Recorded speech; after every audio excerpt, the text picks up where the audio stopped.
কেটে নিচ্ছি, ঝাল টক রান্না করবো পুঁটি মাছ দিয়ে। কিভাবে রান্না করি দেখুন। টমেটোটা কাটা হয়ে গেল, এখন ধুয়ে নেব। দিয়ে দিচ্ছি এর মধ্যে, টমেটো দিয়ে টক রান্না করবো।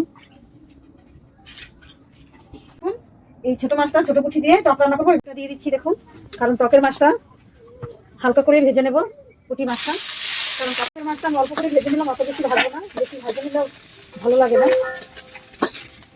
দেখুন একটু তেল দিয়ে নিলাম, টকের মধ্যে অত বেশি তেল লাগে না। দিয়ে দিলাম দেখুন, এর মধ্যে লঙ্কা টমাটমটা দিয়ে দিলাম, দিয়ে দিলাম হলুদটা দিয়ে দিলাম। এখন একটু নেড়ে নেবো। আমরা টমেটোর টকে আমরা দিব বলে ছিঁড়ে নিচ্ছি গাছে থেকে, একদম তাজা তাজা। দেখো কি সুন্দর, বাড়ির, খেতেও ভালো লাগবে। কেটে দিচ্ছি, দিয়ে দিচ্ছি, এখন নেড়ে নিচ্ছি। এখন ঝোলও দিয়ে দেবো, তেলটা দিয়ে দিচ্ছি, এত বেশি ঝোল দেবো না। এর মধ্যে মাছটা দিয়ে দিচ্ছি, পুঁটি মাছটা ভাজা। এখন ঢেকে দেবো। সুন্দর কালার হয়েছে, সুন্দর কালারও হয়েছে, খেতেও ভালো লাগবে। এর মধ্যে আজকে আমরা টমেটো, কাঁচা লঙ্কা, এখন একটা হয়ে গেছে, কি সুন্দর দেখতে।